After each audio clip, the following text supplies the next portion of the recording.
ngikubingelele ngomukeli yona nge-channel yithi igama Xolani Pastor Winnie noma Pastor Wezwe kukuwe nje kuyikhethela igama elihlala kangcono ongalisebenzisa sikuyo ke-channel kuyingosi esuke sichaza khona nje amaphupho ngokuhlukahlukana kwawo leso sikulethela wona ngaleso sikhathi sesiletha ngawo lawo maphupho kodwa before singena sigxila kuona amaphupho ambalwa esiwalethayo ake sikhulume la amaphupho esiwalethayo amaphupho athinta inhlanhla athinta ubunhlanhla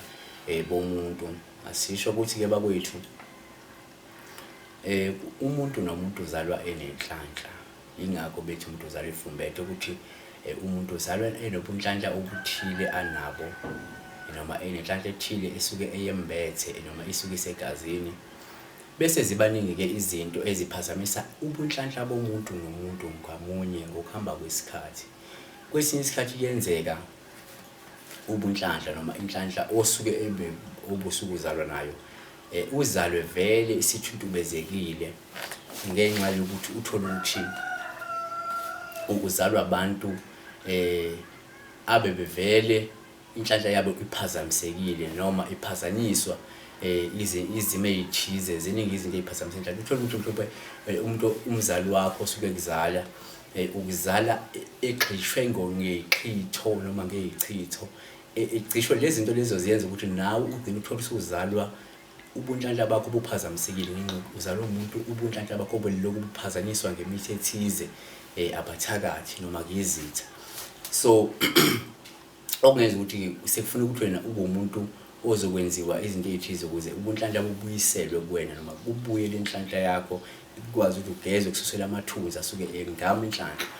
kwesinye isikhathi uthola ukuthi ke uzalwe unayo inhlanhla vele engaphazamisekile but ngenxa yezinto ezithize okungaba ukuthi mhlawumbe umuntu ophuma emndenini okade ugcina amasiko athize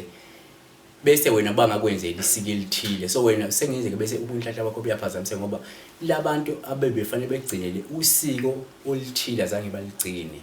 noma bagcinele usiko oluphambene bangalenzi kahle bese ubunhlanhla buyaphazamiseka noma uthola ukuthi kwesinye isikhathi lento yokuthi abantu mabekuzala bekuzale babuphe isibongo uthola uma wakhe angakutshela isibongo sempela kuyayiphazamisa futhi inhlanhla uthola uyakuzala angasho ukuthi ahamba kumise kwamkhize kanti yena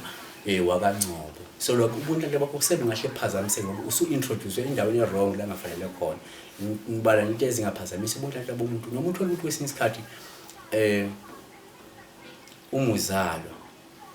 uzalwe kanti uma wakho noma wakho banezitha bese belaya labazali bakho ngawo ukuthi wena bafuna ungasaphumeleli noma ubunhlanhla bakho buphazamiseke so kahle izinto zakho zingeke zilunge bese bevala wena ngoba bayazi ukuthi uma kungalungelwa ilutho wena abazali bakho bazozobuhlungu ngoba wena izinto zakho ayisakulunga mhlawumbe awusaganwa noma awugana uthola umsebenzi uqala amabhizinisi akulungi lutho kulaywa labazali bakho ezinye izinto ezenza ukuthi ubunhlanhla bomuntu nomuntu buphazamiseke ingakho kubalulekile ukuthi uma umuntu ungarelax uhlale nje uthi noma izinto zingalungile ukuthi vele ukuthi mhlawumbe isikhathi saya ngesikhathi kuzohambe kulunge isikhathi sama sikafiki kanti uthola ukuthi isikhathi sakho sikhona manje but ukuthi vele kuvalekile so kubalulekile ukuthi wake up ziningi indlela zokuthi ungalungisa izinto uma umuntu okholwa kuyisintu ungaya kwalapha bendabuko bakubukele ukuthi kahle hlena kubambe bekulungisele bathandazi bakukhulekise bakukhulekele kulunga izinto zakho kwesinye isikhathi nje kudinga ukuthi wena uzithandazele wena mhlawumbe njalo ngesikhathi esithize ukuze kulunge futhi kodwa ukwazi ukurelaxa there should be something ofanele uyenze ukwenza ukuthi izinto zibe sesimeni kuningi esingakhuluma ngakho uvala inhlanhla nanokuthi kwesinye isikhathi ziningi izinto ezenza sike sakuthinta indaba yokuyibandakanya nocansi nabantu abahlukahlukene abanemoya ethize ukungaphazamisa ubunhlanhla bakho yabo kuningi ungakwenza uthola ukuthi nokungahlonipha abazali kuyenza ukuthi uthole ukuthi isiqhwanqhwange ekhaya bahlonipha abazali bakho mhlawumbe abazali bakho baze bakuqalekise bakufungele noma abantu abangomakhelwane abantu abadala ozobaphatha kabi ugcine sekuphazamiseka ubunhlanga ngoba wa disrespect abantu abadala, bakhuluma amazwi wrong kuwe noma amazwi aqinile, kwaphazamiseka ubunhlanga. So ingakho kubalulekile ukuthi indlela esiziphatha ngayo, i-behavior yethu kube i-behavior iyokwenza ukuthi abantu ngaso sonke isikhathi odibana nabo bakufisele okuhle ukuze izinto zakho zihambe kahle, ngoba amazwi abawakhuluma kuwe yiwona yokuphumelelisa futhi yiwona yokwenza ukuthi impilo yakho ifekele ingayi phambili. Angikho lapho bakwethu, ngisekuthina ngiletha amaphupho mina asho ubunhlanhla nenhlanhla kuwena. Asidalela ngomuntu osuke ephupha edlala igalufu noma ke igolf endaweni enhle. Uphawu ke lolu luhle kakhulu ngani kwethu olusho ukuthi kunempumelelo noma kunobunhlanhla obuzokwehlela maduze. Kanti nangoba umuntu ephupha afake amacici asagolide noma okusa diamond, nalolu uphawu luhle luyishelo ke inhlanhla noma ukuthi ungenze kube nenhlanhla maduze. Kanti uma uphupha ke isithwathwa simhlophe simboze indawo yangakini noma simboze nje indawo enkulu, lokho kuwuphawu oluhle, ikakhulukazi uma ukuthi awuwezwa amakhaza, kusho ukuthi unenhlanhla nokuthi izinto zakho zizohambela kahle noma izinto zakho zimhlophe. Kanti uma uphupha ugqoke impahla emhlophe, uphawu oluhle nalolu olusho ukuthi umuntu onenhlanhla noma onesiphiwo noma ubizo lomsebenzi othile wenkosi. Kanti uma uphupha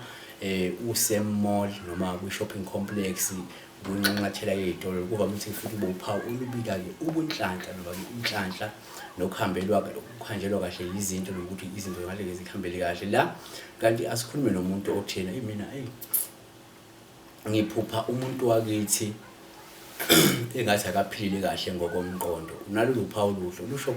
inhlanhla noma ukuvakashelwa ke yithongo. Kanti uma uphupha la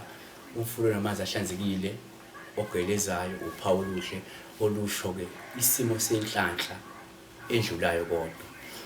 uma ke uphupha la ngenze kubona isicabucabu